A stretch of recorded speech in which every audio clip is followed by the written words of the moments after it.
The world was captivated by a group of thieves in red jumpsuits and Dali masks, Money Heist's crew. But behind the fiction lies a real story, even more audacious, set not in Spain, but Argentina. On January 13, 2006, a group led by Fernando Araujo targeted the Banco Rio in Acasuso, Buenos Aires. Their goal? The contents of the bank's safe deposit boxes, not political rebellion. Araujo, an artist and martial arts instructor, assembled a team for what they called El Robo del Siglo, the robbery of the century. Their plan was years in the making, a blend of artistry, engineering, and criminal daring. Unlike the show's anti-capitalist message, these men saw the bank as a puzzle to solve, not a system to fight. Their motive was adventure, challenge, and wealth. The heist would become legendary for its ingenuity and theatricality. The robbers aimed to leave the police and the world utterly bewildered. This was not just about money. It was about pulling off the impossible. The Banco Rio heist was a masterclass in planning. Araujo spent years studying the bank, assembling a team with an engineer, a negotiator, and a criminal pro. The plan entered the bank, stage a fake hostage crisis, and escape unseen. The spectacle was a diversion. The real work happened below, breaking into safe deposit boxes. The escape route was genius. A tunnel connecting the vault to a storm drain, built in secret. The team rehearsed every move, investing their own money and time. Psychological manipulation was as important as engineering. Their goal, to outwit the police and vanish without a trace. This was not brute force, but a live-action thriller directed by the robbers themselves. They wanted to expose the vulnerability of a supposedly impenetrable system. The heist was as much about artistry as it was about riches. On the day of the heist, 4 men stormed the bank with realistic toy guns, taking 23 hostages.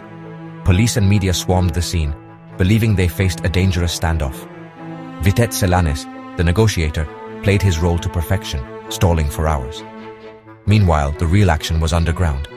147 safe deposit boxes were emptied of cash and jewels. The robbers worked with calm efficiency, while chaos reigned outside. When the loot was secured, the gang slipped into their tunnel and disappeared. They left behind a note. In a neighborhood of rich people, without weapons or grudges, it's just money, not love. The police, still preparing for a raid, found only hostages and an empty vault. The robbers had vanished, leaving authorities humiliated. The operation was a flawless blend of misdirection and engineering. The city was left in awe and disbelief. The robbery of the century was complete. For a moment it seemed the perfect crime. But perfection never lasts.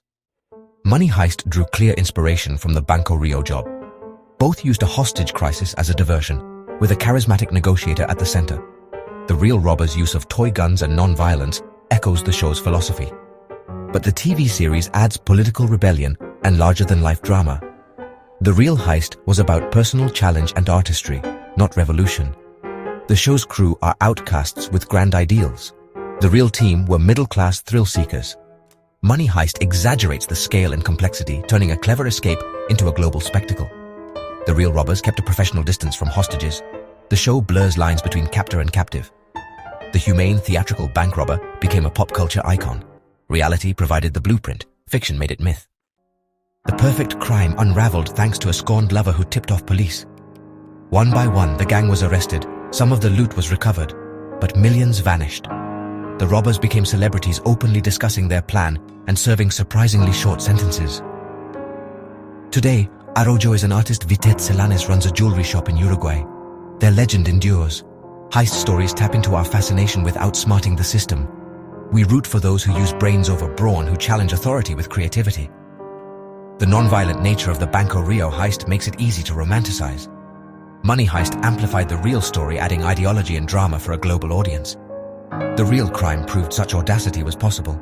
Entertainment turned it into a modern fable. The legend of the Banco Rio heist lives on screen and in our imaginations.